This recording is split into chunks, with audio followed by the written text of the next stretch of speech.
Hello friends, मेरा नाम है प्रवीण और परीक्षा धाम चैनल में आप सभी का स्वागत है। आज का हमारा टॉपिक होगा म्यूज़िक के बारे में हम लोग पढ़ेंगे। आर्ट एंड कल्चर की जो सीरीज़ चल रही है इसी को हम लोग आगे कंटिन्यू करेंगे और आज हम लोग जानेंगे इंडियन म्यूज़िक के बारे में। इससे पहले मैं आपको कुछ इन्फॉर्म करना चाहता हूँ कि हमारा ऑलरेडी आपको पता है कि मैथ्स का बैच स्टार्ट हो चुका है। उसके डेमो यहाँ भी डले हुए हैं। इसके अलावा आप मैथ्स बाय राम सर पर भी डेमो जाके ले सकते हैं, है ना? और उस बैच में भी अभी एनरोल हो सकते हैं।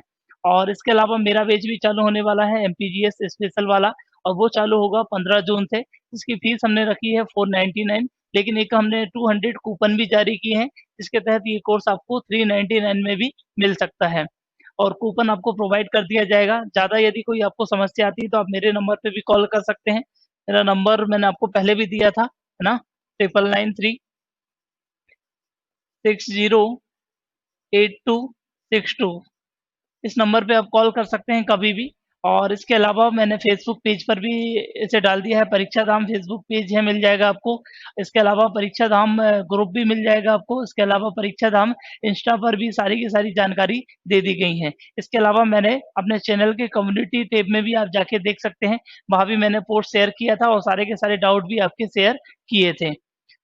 तो आइए आज का हमारा टॉपिक स्टार्ट करते हैं। हम लोग म्यूज़िक के बारे में हम लोग पढ़ेंगे दोस्तों। म्यूज़िक की यदि हम बात करते हैं, तो भारतीय जो म्यूज़िक है इसे 2 कैटेगरी में डिवाइड कर दिया गया है। एक तो होता है क्लासिकल म्यूज़िक होता है और एक होता है आपका फ़ोक म्यूज़िक। 2 कैटेगरी में इसे डिवाइड किया गया है। उसके बाद आगे देखेंगे हम फर्दर क्लासिकल जो म्यूज़िक है इससे 2 कैटेगरी और ज़्यादा बढ़ जाती हैं आगे। तो ये आगे जाके कहलाता है हिंदुस्तानी संगीत और उसके बाद फिर ये कर्नाटक संगीत के नाम से जाना जाता है। तो ये हो जाएगा फॉर्मेट और इसके बाद फिर हम लोग पढ़ेंगे हिंदुस्तानी संगीत और कर्नाटक संगीत दोनों में क्या डिफरेंस होगा, तो उनके हम लोग की पॉइंट डिस्कस करेंगे। इसके बाद फिर क्या है कि सब स्टाइल हम लोग देखेंगे, हिंदुस्तानी संगीत की सब स्टाइल के बारे में हम लोग डिस्कस करेंगे और उसके बाद फिर हम लोग देखेंगे आगे इसकी सारी की सारी 5 जो है वो सब स्टाइल हम लोग डिस्कस करेंगे और उसके बाद फिर हम लोग देखेंगे प्रमुख लोकगीत। तो इसके बारे में भी हम लोग देखेंगे कौन-कौन से लोकगीत हैं, तो ये क्वेश्चन कम ही पूछते हैं। ज़्यादातर यहाँ से क्वेश्चन जो आते हैं वो आते हैं वाद्य यंत्र वाले, कि कौन-सा जो है वो वाद्य यंत्र कौन बजाता है, ज़्यादातर ये क्वेश्चन आते हैं। तो वो इसी के बाद वाले लेक्चर में मैं कंटिन्यू करूँगा। बैक टू बैक लेक्चर आपको मिल जाएँगे, है ना? इसके जस्ट आधे या 1 घंटे बाद दूसरा लेक्चर भी अपलोड हो जाएगा। तो आइए हम लोग पढ़ना स्टार्ट कर देते हैं। तो सबसे पहले हम लोग देखते हैं संगीत की यदि हम बात करते हैं दोस्तों, इसे 2 कैटेगरी में डिवाइड किया गया है, क्लासिकल संगीत और एक होता है आपका फ़ोक म्यूज़िक। 2 कैटेगरी में इसे डिवाइड कर दिया गया है। क्लासिकल की यदि हम बात करते हैं, क्लासिकल म्यूज़िक फिर से 2 भागों में है, हिंदुस्तानी और उसके बाद है कर्नाटक। सबसे पहले दोनों में डिफ़रेंस देख लेते हैं और उसके बाद फिर हम लोग आगे बढ़ते हैं। यहाँ पर देखिए, सबसे पहले लिखा हुआ है यहाँ हिंदुस्तानी संगीत और यहाँ पर लिखा हुआ है कर्नाटक संगीत। दोनों की यदि हम बात करते हैं, किन हम पॉइंट पर डिस्कस करेंगे, वो पॉइंट मैंने यहाँ भी पुट कर दिए हैं। मेंस में भी 3 नंबर में क्वेश्चन पूछा था, ये कर्नाटक संगीत को समझाइए, तो आप वहाँ भी लिख सकते हैं। 6 नंबर का क्वेश्चन भी बन सकता है कि हिंदुस्तानी संगीत और कर्नाटक संगीत में क्या डिफरेंस आते हैं, तो आपको ये पॉइंट आपको हेल्प करेंगे वहाँ पर। तो देखिए सबसे पहले लिखा हुआ है यहाँ पर विस्तार की यदि हम बात करते हैं कि कहाँ इनका क्षेत्र होगा, तो देखिए हिंदुस्तानी संगीत की यदि हम बात करते हैं तो उत्तर भारत में मिलेगा ये। पूरा का पूरा उत्तर भारत, राजस्थान हो जाएगा, जम्मू-कश्मीर हो जाएगा, उत्तर प्रदेश, बिहार, बंगाल, ये पूरा का पूरा रीजन रहेगा किसका? हिंदुस्तानी संगीत का। और उसके बाद क्या कर्नाटक संगीत की यदि हम बात करें तो ये दक्षिण भारत का संगीत भी इसे कहा जाता है, तो ये तमिलनाडु, आंध्र प्रदेश, है ना? और कर्नाटक में ज़्यादा विस्तार है तो इस कारण इसका नाम क्या पड़ गया है? कर्नाटक संगीत पड़ गया है। इसके बाद फिर इसका ओरिजिन की यदि हम बात करते हैं दोस्तों, उद्गम, तो इसका ओरिजिन हुआ है वैदिक काल में, वैदिक पीरियड में, जबकि इसका मेडिएवल जो है वो काल में हुआ है, तो इसे याद रखिएगा। इसका ओरिजिन हुआ है वैदिक काल में, इसका कब हुआ है तो मध्य काल में हुआ है। इसके अलावा इसमें किस चीज़ की जो है वो प्रधानता मिलेगी आपको कि सबसे ज़्यादा इसमें इमोशंस म्यूज़िक रहेगा और ये कैसा रहेगा, ये स्पिरिचुअल्स रहेगा या फिर आध्यात्मिक रहेगा। तो इसमें क्या है, भावनात्मक ज़्यादा है और ये इसमें क्या है, ये आध्यात्मिक ज़्यादा रहेगा। उसके बाद फिर हम लोग आगे जाते हैं, तो यहाँ पर जो अ, आर्टिस्ट हैं उनको फ्रीडम क्या है अधिक मिली है किसमें, हिंदुस्तानी संगीत में। और जबकि यहाँ की यदि हम बात करते हैं कर्नाटक संगीत में, तो यहाँ पर आर्टिस्ट को जो फ्रीडम है वो कम मिली है। इसी के कारण क्या है, यहाँ पर घराना का विकास नहीं हुआ है। है ना? यहाँ पर घराना का विकास नहीं हुआ है, जबकि यहाँ पर घरानों का विकास अधिक हुआ है। आपने बहुत सारे घराना पढ़ा होगा, किराना घराना सुना होगा, ग्वालियर घराना सुना होगा, आगरा घराना, बनारस घराना, तो ये सारे के सारे घराने किससे संबंधित हैं? तो ये हैं आपके हिंदुस्तानी संगीत से।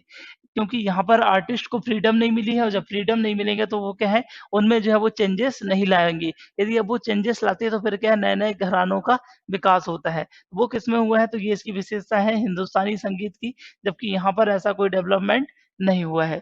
उपशैलियाँ भी बनेंगी क्योंकि जब घराना बनेंगे तो क्या है कि डिफरेंट डिफरेंट टाइप की जो है वो चीज़ें अप्लाई करेंगे ये लोग, और इससे क्या है कि सब जो है वो स्टाइल्स इसकी मार्केट में आ जाएँगी। और इसी प्रकार से जो है उपशैलियाँ बनी हैं, तो यहाँ पर क्या है, विकसित हुई हैं, जबकि यहाँ पर इनका विकास नहीं हुआ है। अभी सारी की सारी उपशैलियाँ देखेंगे हम लोग, आपने सुना होगा ख़याल सुना होगा, ठुमरी सुना होगा, है ना? ध्रुपद सुना होगा, टप्पा सुना होगा, तराना सुना होगा, ये सारे के सारे क्या है, सब स्टाइल हैं या उपशैलियाँ हैं। किसकी हैं ये? तो ये हैं हिंदुस्तानी संगीत की।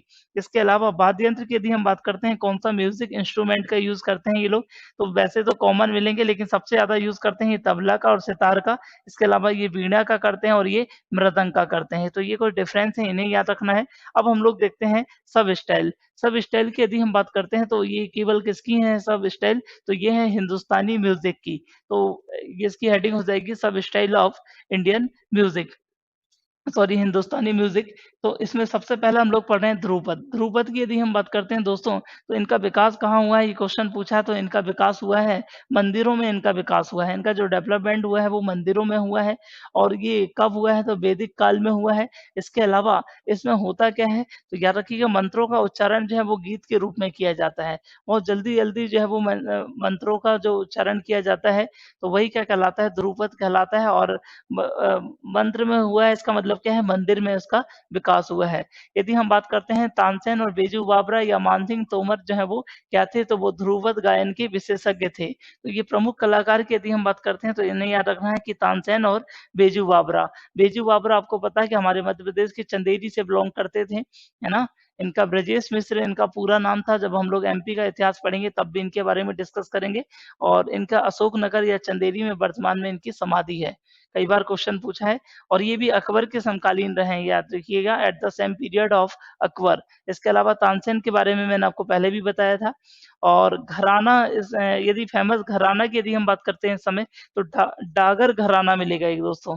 डागर घराना कहाँ पर है, तो ये है राजस्थान का है, इसे भी याद रखिएगा। हालाँकि क्वेश्चन नहीं पूछते हैं लेकिन ये पूछ लेते हैं किराना घराना कहाँ का है। इस टाइप के क्वेश्चन 1-2 आपको देखने को मिलेंगे।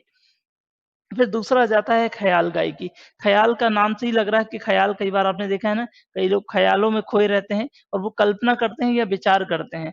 तो याद रखिएगा इसमें जो है वो कल्पना या विचार, इमेजिनेशन, थॉट का इमेजिनेशन मिलेगा आपको इन जो है वो म्यूज़िक में। तो विचार और कल्पना संगीत के नाम से भी इन्हें जाना जाता है। इसके अलावा ये 2 प्रकार की होती हैं दोस्तों, एक होती है बड़ी ख़याल और एक होती है छोटी ख़याल। बड़ी ख़याल की यदि हम बात करते हैं, दोनों में जो क्या डिफरेंस रहेगा, बड़ी ख़याल क्या होती है, धीमी होती है, जबकि नाम इसका क्या है, बड़ी है, लेकिन ये धीमी होती है। वहीं छोटी ख़याल की यदि हम बात करें तो ये बहुत तेज़ी से गाई जाती है, और दोनों में ये डिफरेंस है, इसे याद रखिएगा। और घराना की यदि हम बात करें, ख़याल के प्रमुख घराना, तो किराना घराना आपने सुना होगा। किराना घराना कहाँ पर है, तो ये उत्तर प्रदेश में है, इसे याद रखिएगा। यूपी में है। ग्वालियर घराना तो आपको पता है कि ग्वालियर में ही है। और रंगीला घराना की यदि हम बात करें तो ये आगरा में है।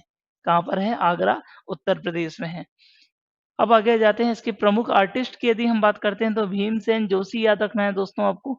भीमसेन जोशी किसके आर्टिस्ट हैं? ये ख़याल गायकी हैं। इसके अलावा विष्णु पालस्कर आपने सुना होगा, रघुपति राघव, राजा राम, है ना? तो ये भी जो है वो विष्णु पालस्कर याद रखिएगा, ख़याल गायकी के हैं। और गंगूबाई हंगल, इसे भी याद रखना है, गंगूबाई हंगल, ये भी किससे संबंधित हैं? तो ख़याल गायकी से संबंधित हैं ये। अब आगे जाते हैं तो ठुमरी। ठुमरी की यदि हम बात करते हैं दोस्तों, तो ये तीसरे नंबर की सब स्टाइल है। यदि आपसे क्वेश्चन आता है कि सबसे बड़ी सब स्टाइल कौन-सी है? पूरी ऑप्शन दिया है कि ध्रुपद भी दिया है, ठुमरी दिया है, ख़याल दिया है और तराना। तब आपको लगाना है सबसे बड़ी है ध्रुपद, याद रखिएगा। ये पॉइंट मैं यहाँ मिस कर गया था। ठुमरी की यदि हम बात करते हैं तो ये मिश्रित राग होता है। नाम से ही लग रहा है ठुमरी, है ना? कई बार हम बोलते हैं ना कि ठुमरी मार रहे हैं, इसका मतलब क्या है, वो रोमांटिक से जो है वो संबंधित होगा। यहाँ पर श्रृंगार प्रधान होती हैं ये गीत, इन्हें भी याद रखना है। और श्रृंगार प्रधान है, इसका मतलब क्या है, कृष्ण लीला से संबंधित होंगी ये। और कृष्ण की भूमि क्या है, तो ये है ब्रज भूमि। है ना? तो ब्रज जो है वो क्षेत्र में ज़्यादा जो है इसका विकास देखने को मिलेगा, उसके साथ-साथ अवध, लखनऊ के पास भी। अब इसके प्रमुख घराने की यदि हम बात करते हैं दोस्तों, तो यहाँ बनारस घराना है और दूसरा है लखनऊ घराना। तो ये किससे संबंधित है, इसे भी याद रखिएगा, ठुमरी से संबंधित है ये।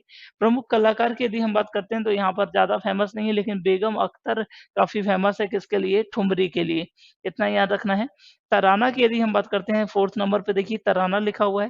तराना की यदि हम बात करते हैं, यहाँ ताल को ज़्यादा महत्व दिया जाता है, जबकि शब्दों का भले ही जो है वो शब्द जो होते हैं वो मीनिंगलेस होते हैं। वर्ड का जो है वो मीनिंगलेस होते हैं, लेकिन ताल जो है वो रिदम जो होती है उसको को ज़्यादा इम्पोर्टेंस दिया जाता है। जैसे अभी आपने सुना होगा बाला वाला जो गाना आया था, बाला वाला का कोई मतलब नहीं होता, लेकिन उसमें क्या है वो ताल या रिदम इम्पोर्टेंट है, जबकि वर्ड का मीनिंग कुछ नहीं है ना। और भी सारे आपने देखा होगा। इसके अलावा ये तीव्र गति से गाया जाता है, इसे भी याद रखिएगा, ये टेम्पो जो है वो सॉन्ग होते हैं, बहुत ज़्यादा फ़ास्ट जो है वो टेम्पो में गाए जाते हैं ये, इसे भी याद रखिएगा, फ़ास्ट टेम्पो में होंगे ये। इसके अलावा घराना की यदि हम बात करते हैं तो आगरा घराना इससे संबंधित है। कलाकार की यदि हम बात करते हैं तो नत्थू खां इसके प्रमुख कलाकार हैं। कौन है? नत्थू खां। और कौन-सा घराना इससे संबंधित है? तो आगरा का घराना भी इससे संबंधित है तराना से। इसके अलावा टप्पा आ जाता है, टप्पा की यदि हम बात करते हैं तो आपने सुना होगा हमारे यहाँ टप्पा समारोह भी होता है, लेकिन उससे थोड़ा-सा ये अलग होता है। टप्पा ये गायन की यदि हम बात करते हैं तो राजस्थान में इसका विकास हुआ है ना? पंजाबी जो है वो भाषा भी से भी संबंधित है, याद रखिएगा ये। और ऊँट चलाने वालों ने जो है वो इसकी शुरुआत की है। तो ऊँट जो कैमल जो है वो राइडर्स होते हैं, उन्होंने क्या है इसको प्रारंभ किया था। इसके अलावा मुगल की यदि हम बात करते हैं तो मोहम्मद शाह रंगीला मैंने बताया था, उनके समय भी क्या है सबसे ज़्यादा विकास हुआ है टप्पा का। तो इसे याद रखिएगा। और इसमें ख़ास बात है कि इसमें आइडियम फ्रेज़ेज़ का यूज़ किया जाता है, मुहावरों का यूज़ किया जाता है, बहुत तीव्र गति से मुहावरों का यूज़ किया जाता है, तो उसी को हम लोग कहते हैं टप्पा। तो इनका विकास कहाँ हुआ है? तो राजस्थान क्षेत्र में ज़्यादा हुआ है। और भाषा की यदि हम बात करें तो ये पंजाबी भाषा में ज़्यादा रहते हैं, याद रखिएगा। पंजाबी भाषा इसमें ज़्यादा मिलेगी आपको। अब प्रमुख लोकगीत देख लेते हैं हम दोस्तों। लोकगीत की यदि हम बात करते हैं तो हम जम्मू कश्मीर रीजन से चालू करते हैं। 5-6 ही पूछे जाते हैं, सबसे ज़्यादा नृत्य पूछे जाते हैं। और लेकिन गीत में आपको याद रखना है लोकगीत में कौन-कौन से हैं, तो ये देख लेते हैं हम लोग। सबसे पहले देखते हैं जम्मू कश्मीर में, तो यहाँ पर है बनावन और छकरी। बनावन और छकरी, कहाँ के हैं ये? जम्मू कश्मीर के हैं, इन्हें याद रखिएगा। यूपीएससी 2014 में ये पूछा था कि मगनियार जो है वो क्या है? या किस लिए प्रसिद्ध है ये?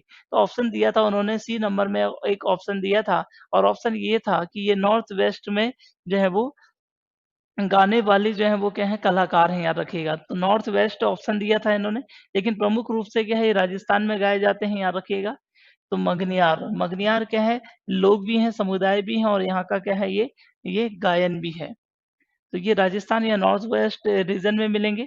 इसके अलावा पनिहारी की यदि हम बात करते हैं तो आपको पता है पानी की कमी कहाँ होती है राजस्थान में, तो पनिहारी भी कहाँ होगा? राजस्थान में होगा। इसे याद रखिएगा। और पानी के हम माँगते हैं तो मंगनियार भी कहाँ पर है ये? राजस्थान में है। इसके अलावा लांघा की यदि हम बात करते हैं तो लांघा कहाँ का है? तो ये गुजरात और राजस्थान दोनों में है, लेकिन सबसे ज़्यादा जो प्रसिद्ध है ये है गुजरात रीजन में। इसके अलावा फिर अपने मध्य प्रदेश का तो आपको पता है आला गायन बहुत फेमस है। इसके अलावा बधाई है, बधाई उत्तर प्रदेश में भी होता है ना? बधाई की यदि हम बात करते हैं और आला गायन, तो ये क्या है? ये एमपी के गीत प्रसिद्ध हैं। छत्तीसगढ़ की यदि हम बात करते हैं दोस्तों, तो छत्तीसगढ़ में पंडवानी बहुत फेमस है, जिसकी फेमस कलाकार हैं तीजन बाई। तो इनको याद रखना है, तीजन बाई। ये किसके गायक हैं ये? तो ये हैं पंडवानी के गायक हैं। इसके अलावा झाड़ू देवगन भी सुना होगा आपने, झाड़ू देवगन भी किसके हैं? तो वो भी हैं पंडवानी के हैं। जब हम लोग एमपीजीएस वगैरह पढ़ेंगे तब थोड़ा-सा डिटेल में डिस्कस करेंगे, अभी केवल हम लोग नेशनल लेवल पर डिस्कस कर रहे हैं। इसके अलावा फिर उड़ीसा की यदि हम बात करते हैं दोस्तों, तो उड़ीसा में 2 फेमस हैं, एक है दस कठिया और एक का नाम क्या है? पाला। 2 गीत फेमस हैं, एक का नाम है दस कठिया और एक का नाम क्या है? पाला। उसके बाद फिर हम लोग आ जाते हैं तमिलनाडु में। तमिलनाडु में एक फेमस है पुलियार। पुलियार कहाँ का है? तमिलनाडु में का है, जबकि मंगनियार कहाँ का है? तो वो है राजस्थान का। आइए एक बार हम लोग रिपीट कर लेते हैं और उसके बाद फिर हम लोग आधे घंटे बाद दूसरा टॉपिक पढ़ेंगे। अब आ जाते हैं हिंदुस्तानी संगीत और कर्नाटक संगीत में, दोनों में डिफरेंस हमने देखा। यदि हम विकास की बात करते हैं तो एक का विकास कहाँ हुआ है? उत्तर भारत में हुआ है हिंदुस्तानी संगीत का।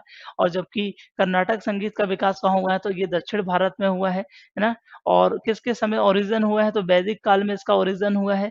किसका? हिंदुस्तानी संगीत का, जबकि उसका कब हुआ है तो मेडिएवल काल में हुआ है। इसके अलावा फिर प्रधानता की यदि हम बात करें तो ये इमोशंस ज़्यादा मिलेंगे हिंदुस्तानी संगीत में, जबकि वहाँ पर स्पिरिचुअल या फिर जो है वो आध्यात्मिक किससे संबंधित है तो ये है कर्नाटक संगीत से संबंधित है। कलाकार को जो है वो आर्टिस्ट को जो है वो फ्रीडम किसमें ज़्यादा मिलती है, हिंदुस्तानी संगीत में ज़्यादा मिलती है, जबकि कर्नाटक संगीत में क्या है, कम मिलती है। इस कारण क्या हुआ, घरानों का विकास कहाँ होगा तो ये हिंदुस्तानी संगीत में अधिक होगा, जबकि कर्नाटक संगीत में क्या है, कम होगा। अब जब घरानों का विकास होगा तो फिर क्या है, शैलियाँ भी ज़्यादा होंगी तो सब स्टाइल भी ज़्यादा कहाँ होंगी, हिंदुस्तानी संगीत की ज़्यादा होंगी, जबकि कर्नाटक संगीत की ये कम होती हैं। अब इसके अलावा वाद्य यंत्र की यदि हम बात करें, तबला और सितार का यूज़ करते हैं, जबकि बीड़ा और मृदंग का यूज़ ये करते हैं। हिंदुस्तानी संगीत के हमने सब स्टाइल देखा। सबसे पहले हमने ध्रुपद देखा, तो इसके तानसेन, बीजू बावरा इसके गायक थे। इसके अलावा इनका विकास कहाँ हुआ है, मंदिरों में हुआ है और इसमें क्या है, मंत्रों को जो है वो गीत के रूप में गाया जाता है। अब आ जाते हैं हम लोग ख़याल गायकी में। ख़याल की यदि हम बात करें, ख़याल का मतलब होता है इमेजिनेशन या थॉट होते हैं, तो ये कल्पना संगीत भी हैं, याद रखिएगा। और 2 प्रकार की होती है, बड़ी ख़याल और छोटी ख़याल। बड़ी ख़याल को क्या है, धीमा गाया जाता है, जबकि छोटी ख़याल को तेज़ी से गाया जाता है। और घराना की यदि हम बात करते हैं तो किराना घराना, ग्वालियर और रंगीला घराना किससे संबंधित हैं? ये हैं ख़याल गायकी के। किराना घराना किस राज्य से संबंधित है? उत्तर प्रदेश से संबंधित है। रंगीला किससे संबंधित है? तो उत्तर प्रदेश से संबंधित है। इसे याद रखिएगा। इसके अलावा कलाकार की यदि हम बात करते हैं तो भीमसेन जोशी हैं, विष्णु पालस्कर हैं, इन्हें याद रखना है। इसके अलावा गंगूबाई हंगल। फिर हमने देखा ठुमरी। ठुमरी क्या है, मिश्रित राग होता है और क्या है, श्रृंगार की प्रधानता होगी और कृष्ण लीला से संबंधित म्यूज़िक रहेंगे इसमें। ब्रज या अवध में इनका विकास ज़्यादा हुआ है, इसे याद रखिएगा। और इसके अलावा बनारस और लखनऊ घराना इससे संबंधित है। कलाकार की यदि हम बात करते हैं तो बेगम अख्तर इसकी प्रमुख कलाकार हैं। तराना की यदि हम बात करते हैं दोस्तों, तो यहाँ पर ताल को महत्व दिया जाता है, रिदम को महत्व दिया जाता है, जबकि वर्ड जो है वो मीनिंग लेस होते हैं। जैसे अभी मैंने आपको बताया है, बाला बाला बहुत सारे गाने मिलेंगे, हवा हवाई, तो यहाँ पर क्या है, वर्ड का मतलब नहीं रहेगा, लेकिन क्या है कि आपको रिदम जो है वो ज़्यादा इम्पोर्टेंट होगी। कलाकार की यदि हम बात करें तो नत्थू खां इसके प्रमुख कलाकार हैं। टप्पा की यदि हम बात करें तो केमल जो राइडिंग करने वाले हैं, इन्होंने इनिशियली इसे स्टार्ट किया था। मोहम्मद शाह रंगीला के सबसे ज़्यादा क्या है, मोहम्मद शाह रंगीला के समय सबसे ज़्यादा ये चरम पर था। इसके अलावा सोया मियाँ भी आपने सुना होगा, तो मुगल काल में उन्होंने इसे काफ़ी बढ़ाया है। इसके अलावा तीव्र गति से इसमें मुहावरों का प्रयोग किया जाता है, ये सबसे इम्पोर्टेंट है, इसे याद रखिएगा। क्षेत्र मैंने आपको बता दिया, राजस्थान और पंजाबी भाषा का इसमें प्रयोग होता है। उसके बाद हमने प्रमुख गीत देख लिए। प्रमुख गीत की यदि हम बात करते हैं तो बनावन और छकरी हमने देखा कहाँ पर है, ये जम्मू कश्मीर में है। जबकि हमने राजस्थान में देखा मंगनियार और पनिहारी। लांगा कहाँ पर है तो गुजरात में है।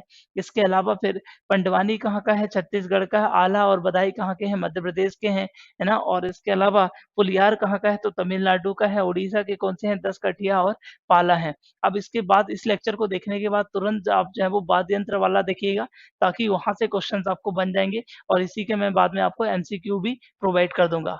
चलिए, थैंक यू सो मच, फिर मिलते हैं बाद में।